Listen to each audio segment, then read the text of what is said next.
ছেলেদেরকে বলি, বাপ তোমরা একটা জীবন, একটা মানুষ, সারা দিন সারা রাত হাসি ঠাট্টা খেলতামাশায় কাটাইয়া দেওয়া, সারা দিনে একবারও নিজের কোনো দায়িত্ব কর্তব্য মনে না পড়া, এটা ঠিক না বাবা, এটা উচিত না আসলে বাপ।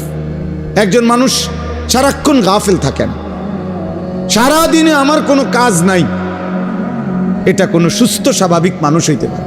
লাকাদ খালাকনাল ইনসানা ফি কাবাদ, আল্লাহ কসম করে বলছে আমি মানুষকে সৃষ্টি করেছি পরিশ্রম নির্ভর, অর্থাৎ মানুষের সত্তার মধ্যে আল্লাহ তাআলা বলছে মানুষের সৃষ্টির মধ্যে আমি পরিশ্রম করার যোগ্যতা, মানসিকতা আমি সৃষ্টিগতভাবে দিয়ে দিয়েছি।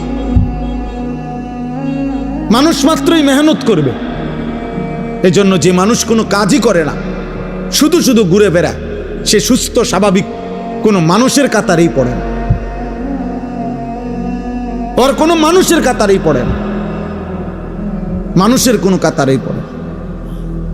মানুষ মাত্রই মেহনত করবে, পরিশ্রম করবে। কোরআনুল কারীমের মধ্যে আছে, আল্লাহ তাআলা বলছে শুক্রবার দিন, জুম্মার দিন, আল্লাহ বলছে ওই দিনও ছুটি নেই। আল্লাহ বলছে হে আমার মোমেন বান্দা, জুমার আজান হলো, বেচা কিনা বন্ধ করো, এখন মসজিদে আসো। আবার আজান নামাজ শেষ, আবার ছুটে পড়ো, আবার জমিনে ছড়িয়ে পড়ো, রিজিক তালাশ করো। ফাইজা কুদিয়াতিস সালাতু ফান্তাশিরু ফিল আরদ ওয়াবতাগু বিল ফাদলিল্লাহ। তাহলে আল্লাহ তাআলা শুক্রবারও বেকার থাকতে বলেন, বেকার থাকতে বলেন।